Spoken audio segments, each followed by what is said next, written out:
hiked up to Springer Mountain and I touched the first blaze, and I just left him back at the parking lot, and I have to say, regardless of what he says, this way is much harder for me.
Rebound here.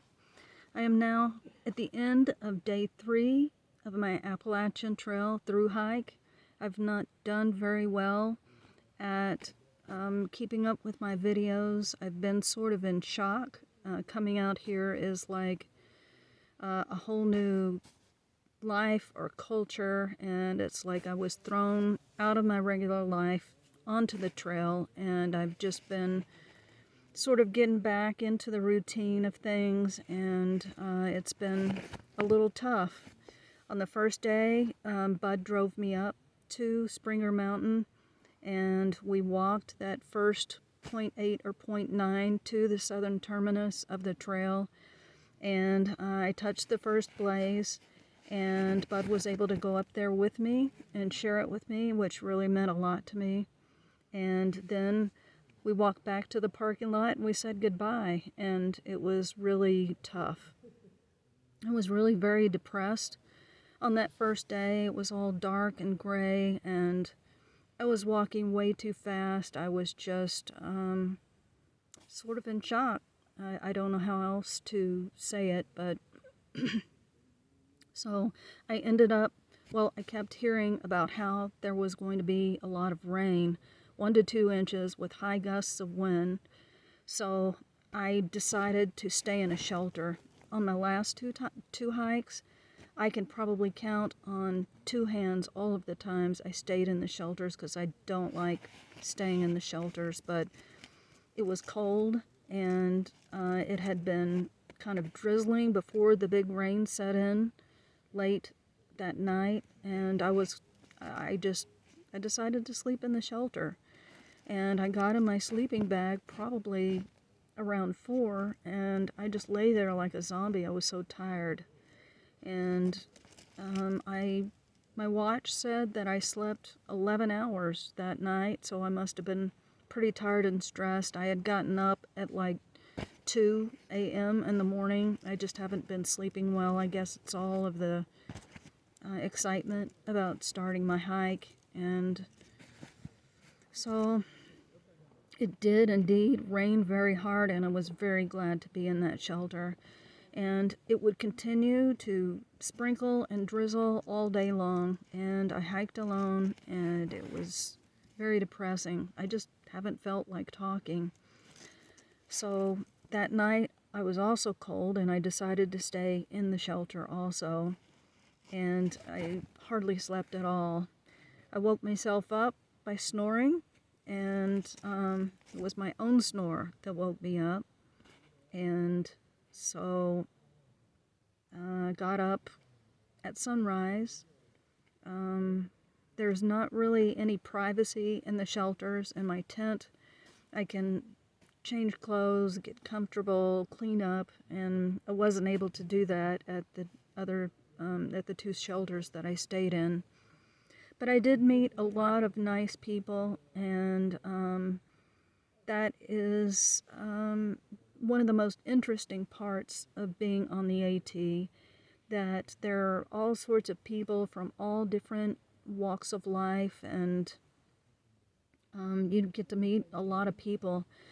My tag number was 729, and then on Wednesday night, I registered on Monday, and on Wednesday night I met someone who had a number in the 900s. So there are a lot of people on the trail, and a lot of people got off trail that day, Wednesday, when it was misting, but I hiked on through that. So on the third day, I woke up and it had stopped raining, and I had, the night before, someone came into the shelter who I'd met at the lodge. It was a very nice lady who now has the trail name of Rabbit, and we hiked together today, and it was a gorgeous blue sky, sunny day, and I really enjoy hiking with her. And we stopped and had lunch. We saw the view at Preacher Rock, I think it's called, and just sat there. I was able to call Bud, and that was nice because I hadn't gotten to talk to him since he left. And I was able to answer a few emails, so that was nice. And now we are at Girard, I think it's Girard Gap, and we are tenting, and it is so nice to be in my tent. I was able to get cleaned up, and I can have my nice private space here. And tomorrow we're going to climb Blood Mountain, and Rabbit and I are going to try to get a cabin and share the cost of a cabin. So I'm really looking forward to getting back in town. Everybody talks about the pizzas they have at Neil Gap, and I'm looking forward to that. And I will also pick up a box tomorrow. So I guess that's it for about now. Again, I don't know what my videos are going to look like while I'm out here. I really enjoy doing the narration and all of the B-roll, but I don't think that is going to be able to be happening out here. It's just too time consuming, and I need to make it as easy as possible as I can for myself while I'm out here, because we're walking all day, and then we come into camp and we eat and we set up our tent, and then we get cleaned up and change clothes. If we have service, we gotta contact loved ones and plan out our next day and things like that. So we're pretty busy out here, but I do hope to keep you all informed. I haven't decided whether I'm going to do daily videos or just do sections at a time. So it will be whatever it will be, but we had trail magic today when we came into Woody Gap. Yeah, baby! The New Yorkers are the most cool. And Stan the Man was doing trail magic, and he was cooking breakfast, and I had just eaten an hour or two before I arrived in Woody Gap, so I got him to make me a waffle sandwich with sausage and cheese, and I took that and had it for lunch later, and it was very good.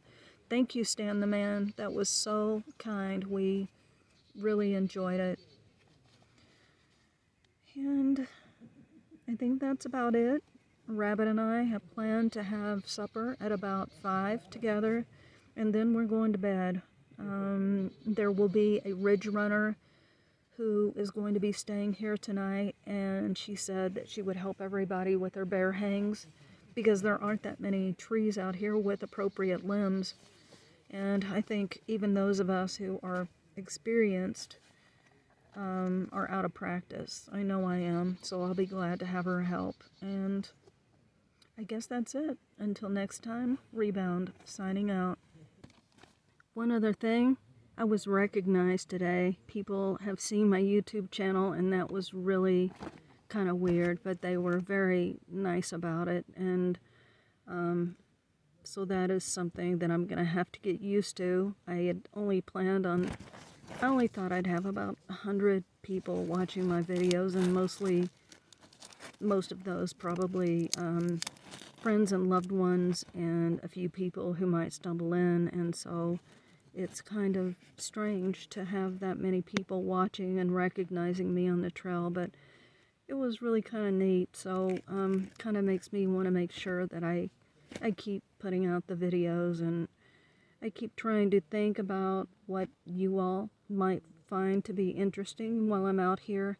And so if there is anything that you all would like to see, then leave me a comment below, and I'll make sure that I try to get some footage or talk about whatever it is that you're curious about. But I really appreciate each and every one of you who are watching, and I guess that's it for now. Signing out. Hello, it's day 4, and Rabbit and I are going to get an early start so that we can hopefully get a cabin at Neal Gap. And I just wanted to show you my bear bag. That Ridge Runner was apparently blowing smoke when she said she would help, but luckily I was able to find a branch and hang it. Mine's the one on the right, and I just thought you might want to see it. I have finally made it to Neal Gap. This is the end of the first section. This is mountain crossings, and this is the infamous shoe tree where people who quit their hikes throw their shoes up into the trees and leave hiking behind.